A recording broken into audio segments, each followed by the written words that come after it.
Today on the Wise News Network, I'm Rusty Wise. And I'm Jermaine Gash. And we are in Cherryville, North Carolina, just outside of Charlotte on the East Coast. And the town itself has been a little torn for the past 6 months. The Cherryville Historical Association building that they are located in is for sale and has been for sale since January. Yes. And this being June, it's been almost 6 months that this sale process has been going on. That is true. Now, on June 12th, the City Council did vote to accept a $400,000 offer, and so now that process is going through the upset process. Yes. Now, the previous process was scrapped by the City Council because of legal deficiencies in that process. They have yet to disclose exactly why they scrapped that process, but there were some legal ramifications or some discrepancies in that process, such as like having to relocate the museum. If you guys did not know, the museum is open on Saturdays from 10 until 2 right here on Main Street in Cherryville, North Carolina. We're here today. We definitely want to do a walkthrough and take a tour. We understand that actually quite a few people haven't had the opportunity to check it out, so we definitely wanted to do that today. Yeah, we're going to take a little tour. We're going to talk to some people, talk to some of the board members, and see what the Cherryville Historical Museum is all about. Located at 109 East Main Street in Cherryville, North Carolina. It's quite a unique museum. If you hadn't seen it, let's go inside and have a look. Let's go. Now, Glenn, what do you do for the Cherryville Historical Association? I work with all the photographs. I scan them in, do the repair work, assign numbers to them so we can find them, and I put them in folders, notebooks, so that if you want something, we open up a notebook and it'll be in that picture, in that notebook. Let's walk over here. Can you show us all the pictures you may have? This is one of them. This happens to be what's in this cabinet because we have a lot of them. We have around 11,000 photographs. So, and this is notebooks, and they have, I assign a name to each group. New Year shooters, police department, fire department. Each one will have their own folder, and then I put it in a folder with an identification, and then it'll have a number. One book will start out at, of course, 1, and it'll go to a certain number, and then if we have a lot of pictures, there'll be a book number 2, and it'll pick up where book 1 left off. And if there's more than one, we'll have a number. Sometimes there's I think I have 1,700 photographs of New Year shooters. So we've got numerous books, and I don't have them all. There's a lot of them. I noticed you have them categorized: baby, brides, business, all the way down to the New Year shooters, the families, mayors, just all sorts. Yeah. And that's just in this cabinet. Yeah, and then I got another cabinet. Same thing over here. I got what's in here, and this is a note to make sure that if anybody comes in, they don't come over here and start taking stuff out, because every now and then things will disappear. Has everything pretty much been scanned, Yes. or you're still working on it? No, stuff comes in on a daily basis or weekly basis. Stuff will show up. Sometime it'll be a picture. Sometime Pat will email me a picture. And then, of course, then I'll take it and fix it and bring it here, assign a number, and then put it in the book. Okay. Well, very good. Now, I understand you have a trainee over here. Let's go talk to her and see how her training is going. All right. Now, what exactly are you doing as far as a trainee? I know Glenn's helping you. Now, what exactly are you doing? I am trying to learn how to scan pictures and documents so that I can use that information and things that I have at home, plus the fact that I'm also trying to learn how to do it for Broad River Genealogical Society in Shelby. Now, so you help other organizations also? Absolutely, yes.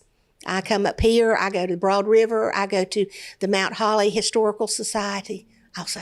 And in Brevard, the Brevard Station in Stanley. Now, I understand Mount Holly has a similar situation with their museum, wanting to relocate it off of Main Street. Now, can you enlighten us on that a little bit? What I know so far is that we have been able to keep that building. that we're not going to have to move, at least not yet. That's all I know right now. What's your thoughts on this particular building being moved or being a restaurant or something else other than what it is? This building here. I think it would be a big shame. This building is so chock full of history. I mean, you've got the police department, the fire department, you've got all the historical stuff of Cherryville is in this building. That would be a shame to move this, to have to move all this stuff out and turn it into a restaurant. Nah, I don't think that would be a good idea at all. This place is so rich in history. Save the history, because I mean, it's not going to always be here. We need to save it as long as we can. We have got to save the history of our cities. I know one of the reasons that the city itself has mentioned in other media has been it's not an income producing building, and it's all strictly volunteers. And what's your thought on having income? Does history have to make income? History's already made the income, and sometimes the income is not in dollars. Income is just people and their families, and where they came from, where they went, how they lived, and how they died. You can't put a price tag on that. You cannot put price tags on people's lives and their histories. And that's why I think it's a shame that anybody would want to try to change this place into a restaurant. And who knows how much income you're going to get from the restaurant. It might be here today and gone next month. You know, you cannot, there's no guarantee of that. As far as the volunteers, organizations like these historical associations they're blessed to have people who care about the history, their history and the history of where they live. And that you cannot put a price tag on that. Now, AB, you've visited the museum today, and there's been some talk about it being relocated or closed down. What's your thoughts about the museum possibly leaving this building?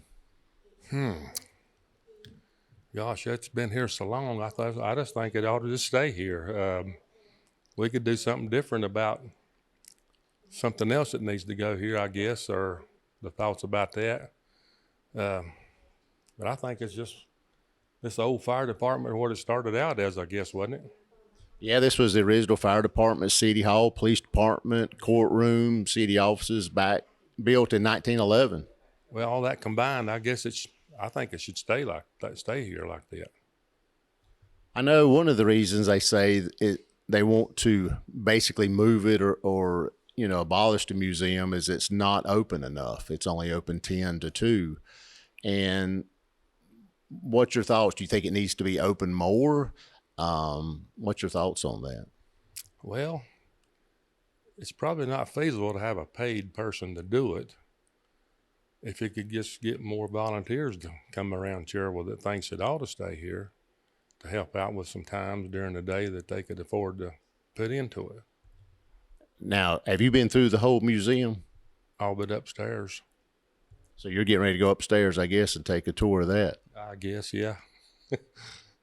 Well, the upstairs was opened, a few years ago. And when it first started, it was just only the main floor here. And then they worked on the jail area, and then they worked on the upstairs back when Hal started the museum. So I think many people don't realize how much is in this 3-story building. Mm-hmm.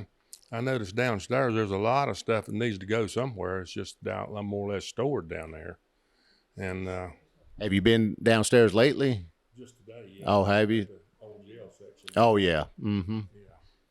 Yeah. And needs to be some, I don't know where they could, if there's more space in here to spread some of this stuff out or not.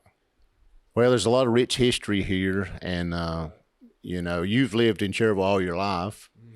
And know the history, and it's something that kids and grandkids and great grandkids can enjoy down the road. We're here with Al Putnam, which is the president of the Cherryville Historical Association.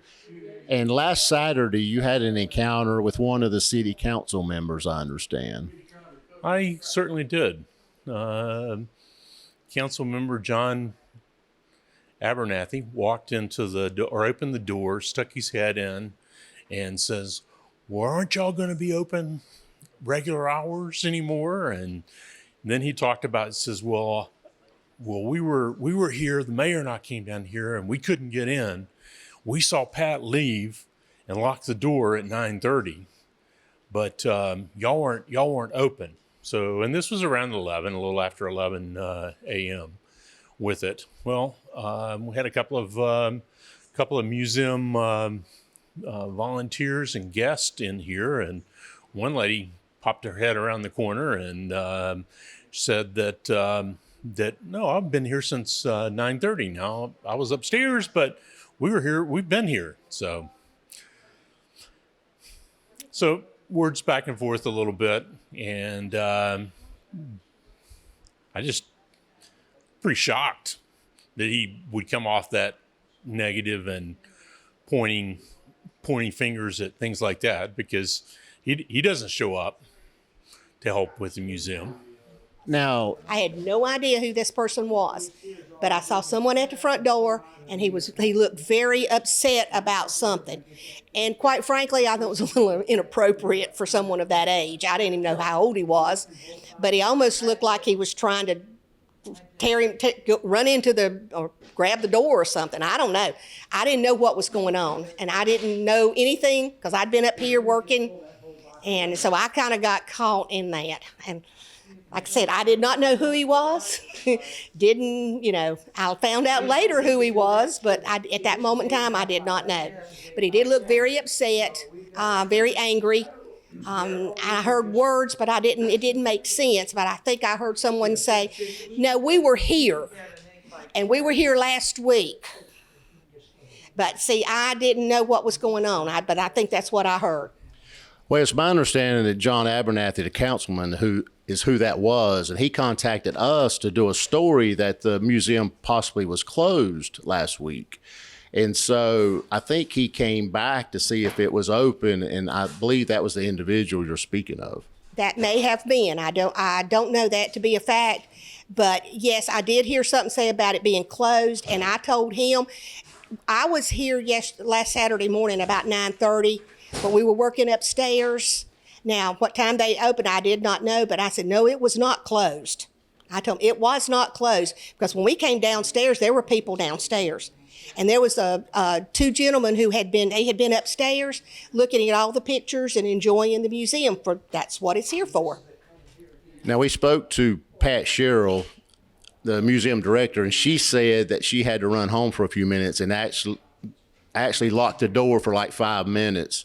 And apparently that's when the councilman, he and the mayor, H.L. Beam, tried to get in, so to speak. But people were here, and it was technically open. Now, to be honest, I don't know where those people were, because we were working up here. So I cannot say, myself that they were out here, but I'm assuming that they were. They were when we came out a little after 11. They were here. And then there were people downstairs too. So I did not even know that Pat had left. She came upstairs, we met, I introduced myself, told her my connections to Cherryville, and then Glenn and I continued to work up here, and she went downstairs. Now, as far as when she left or whatever, I have no way of knowing. Now, to your knowledge, has any of the council members volunteered, or any city employees or officials volunteered for this association? They may have in many, many years ago. I know, is it Bob Ostell was a member and of the association, and he did volunteer, but nothing in the recent world or recent past that's happened. Have you heard what this building may potentially be from other bidders? Do you know, as far as the Cherryville Downtown LLC or Cherryville Main Street LLC? Do you know, have you heard their intentions, or even the city's intentions, other than selling it? Personally, I don't really think the city wants to sell it, but they've gotten themselves in so far, and they've accepted so much money from Mr. O'Leary as a volunteer contribution that that I don't think that they can get themselves out of this. But I've heard a steakhouse that was planned for here. And I talked to the individual and I says, hey, I hear you're moving to Cherryville. And he says, yeah, I got approached by the owner of the LLC, or the principal of the LLC. And he said that, he said, I would do it, but I can't afford to put in a walk-in refrigerator and freezer with it. And this investor said, yeah, I'll do that for you. So supposedly next year that they're planning on being here. Well, in a perfect world, what would you like to see for this museum? I would like to see this museum, the city council, stop what they're doing, withdraw all the bids, or say we're not selling the building with that. I think we need to sit down and negotiate with them as the museum association, because we still claim that it was given to us and the city, even though their name is the only one that's on the deed. So and there's enough documentation. And again, where would you go to find historical documentation? As the Historical Association of Museums. So so we have that, and we've been advised to hang on to that so that those can be used in negotiation. But what I would like to see done is I'd like to see the city stop the bids. I'd like to see them negotiate with the association and sell the building as a historical bid or historical building that's allowed by state statute of one of the, and you've described this before, the three methods that city property can be disposed of. Yeah, it could be sold as designated as a charitable, as a historical designation building where it'd have to stay that. So they could do that. Exactly. And we are, and we have filled the paperwork out to become a historic landmark, but and filed that paperwork with the county historical preservation group, but they were turned down from presenting that by one of the county commissioners. And so this is all political with that. So do you think, has a museum been used as a political football, so to speak? It really is. It really is. I look at it as government overreach. So, and we know what has happened to history in the past, 3, 4, 5 years. And so it's kind of getting erased. They like to rewrite history. They like to take down monuments. They like to take other things down because they don't realize, or they really don't want us to understand where we came from. Because if we don't understand where we came from and where we are today, there's no way that we can move forward in development of our future with things. So, I mean, our past, an industrial city. We had Carolina freight carriers for transporting a lot of the textile goods. Well, we know all what happened with textiles, but there's not been an effort by the city in a very, very long time to recruit and bring in real companies that would hire workers, that would help the finances of the city and reduce the burden that's been placed upon the residents because of high taxes and high utility rates. We're here with Pat Sherrill, which is the museum director in Cherryville, North Carolina for the Cherryville Historical Association. And Pat, why do you think all this is taking place with the museum as far as putting it up for sale? Well, the first thing that happened was we had someone come in and they were put on the board, and they came in and they said to me, they said, "You're old, your knees are bad, you can't go upstairs, and nobody likes you, and they would like me better if you left." So that just sort of started some disagreements around here about that being said. So anyway, that person ended up leaving the board.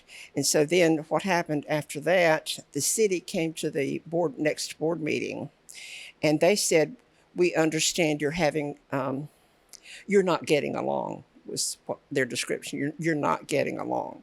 So and since you're not getting along, what we want to do, we want to present new bylaws here, and we want to disband the board, and anybody can come to the city and fill out an application to be on the board.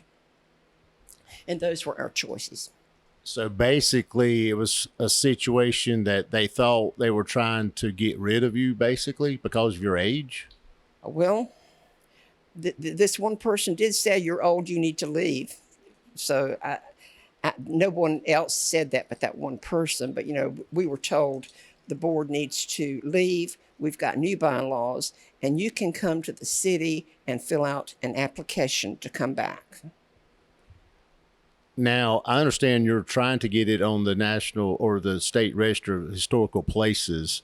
And if you do that, then the building itself has to stay the way it is, pretty much. It is already on the state historical register of places. What I'm trying to do is to get it on as declared a Gaston County landmark. And a Gaston County landmark would protect the inside as well as the outside, and the inside really needs to be protected. But they don't always declare the inside to be protected, but it can be done. And we really have the forms and everything, and we need to get an architect to help us, and all these summaries and things need to be written. In fact, I've got a list here of everything that needs to be done. But we just right now don't have the staff to get it done. We need, a historical narrative, an integrity statement, deed reference, and all that kind of thing, and architectural design.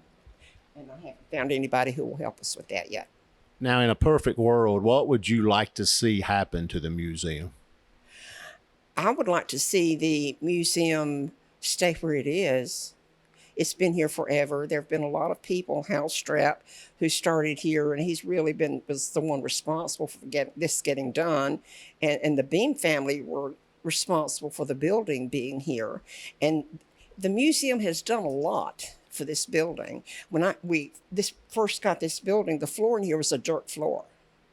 This floor has been replaced by brick. The front has been redone. The lighting and electrical stuff and heating and air conditioning has all been done by the museum. Now, it's my understanding the association also purchased and remodeled the depot and then gave it back to the city. Right. We used funds to first purchase the depot. Then we got a grant from CSX for $56,000. It was restored. The roof was falling in and everything, so the depot was then restored. So then we got another grant to put heating and air conditioning out there. And then we put the Railroad Club and museum in out there, and then we gave it to the city. I know in other media reports and our own media reports, the city has said several different things about why they want it to be sold. One, they need income. The second is they want a restaurant, and they want this building to produce income. Just several different things. What do you feel about that? Because we can't get a straight answer exactly why they're really selling it. Well, the only thing I understood is they said the board was not getting along. That's all I've been told. They haven't mentioned to the board anything about money. And I think somebody did say it needed to be income producing, but anything worthwhile doesn't always have to be income producing, especially if you have a whole volunteer staff that's willing to work for years here to get something done. Well, we haven't charged the city with anything. We come here and we work and we do exhibits, and we do. For a long time, we were on a shoestring. We really didn't have anything. But then Patrick O'Leary did come along. He has helped the museum.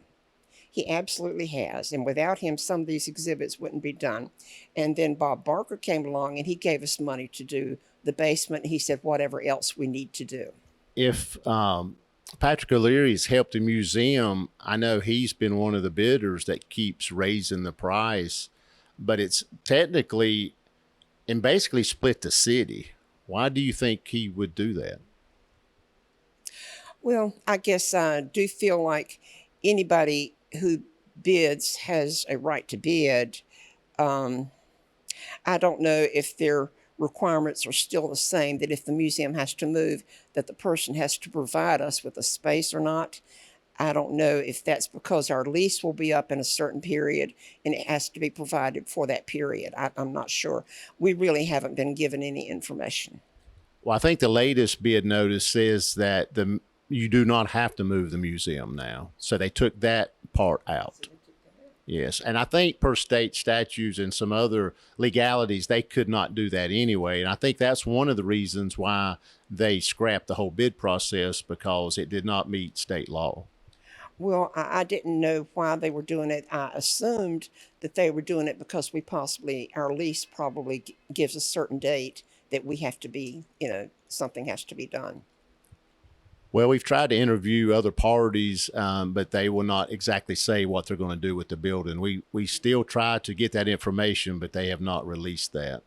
And you have not been told either, I assume. We haven't been given any formal information, but I did understand real estate wise, if you sell a building that is under lease, that somebody has to provide the people to go to the end of their lease. That's just my real estate understanding. Well, I'm sure if they want you to move out, they have to give the tenant legal notice. I'm sure they do, but I would think a lease should make some kind of difference. Well, I know the city appreciates all your hard work, and you've been here how many years? About 28, 1995. Yeah. And how much money have you received? None. I told somebody, well, at least let me have my 30 years and I can retire, with nothing. But, but it's been fun. I have enjoyed it. I have met more people here than I could ever meet anywhere. I've learned a lot about Cherryville. I'm not from Cherryville, but I have learned from other people. And I guess I'm wanting to get information now on the foundry. So that's one thing I'm working on. I guess I won't quit studying history because I love it. Do you think, I know the city council now, have any of those people volunteered that you know of a whole lot? Have they shown any interest really in the museum? I haven't seen them here. I haven't seen them here as long as I've been here. So, now, in the past, were there other city council members that shown interest in the museum over these last year, your entire tenure? absolutely. Nell Parker was one of our great supporters. Nell Parker was here most any time the door was open. Nell Parker was somebody who would go up and down the street. She would come sit on your front porch. She would talk to you. She would bring the American Legion ladies here, and they would sell poppies. And she was even here for one of our events. She pretended to be Bonnie of Bonnie and Clyde, and Jeff Cash was the sheriff, and he arrested her and put her in jail in the basement. She was a wonderful lady. She was, and I guess Gert Fisher, when Gert Fisher was here, she also came up a couple times. She said that, she couldn't be here much, but she would, help us with information, whatever she could. And, so Gert and Nell Parker, I guess, are the last people I remember, and Jeff Cash. Now, the museum is still open from 10 to 2 on Saturdays and by appointment. But also, I understand before COVID, there was many school kids that came in and classrooms came in before COVID came. And now they can still do that. If they contact the museum, they could still bring the school kids and take tours by appointment. Right. We have even had senior kids from the high school to come and volunteer and do work here. And we've had a lot of the times it was the elementary students. My daughter-in-law, when she was teaching 5th grade at Beam School, she and Mark Upchurch's wife would come and bring kids here, and they would even clean the museum and that kind of thing. So we've had a lot of kids and people coming. But yeah, COVID didn't make a difference because nobody could do anything with COVID. Even, nobody wanted to be around anybody else, and it was that way everywhere. So COVID sort of ruined everything. Kids didn't go to school and whatever. So, Any final words? Well, I would like to see the building protected with the landmark, Gaston County landmark. I have talked to a lot of people about it. The Gaston County Historic Preservation have mentioned it to Alan Fraley. Alan Fraley says he wants to wait to see who buys the building if they want it done. But I think it should be done because this is the only building that is qualified to be a historic landmark here. To be a landmark, you've got to make a significant difference in the town. And this was where laws were made. The fire department protected people. The police department locked them up in jail, and the courtroom administered justice. So this is the whole place in a nutshell of where this town came from and how it was developed. Now, some of the bidders had proposed that they put an elevator in and spend money on the building. This building is really not ADA accessible right now. Wouldn't you like to see it be ADA accessible? Absolutely. I don't think it could probably be qualified for anything at this point business-wise if they didn't put an elevator in. But there's a lot of work still left to be done. I gave the city a copy of the report that was written in 1989 by Paul Fomberg, and he listed the problems at that time. A lot of those problems still exist.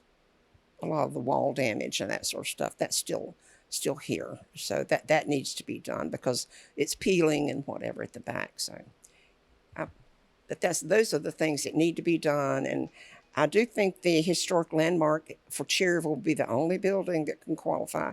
And I would hate to see it gutted and changed before that happens. Well, Pat, thanks for speaking with us today. Thank you, Rusty. Thank you for what you're doing.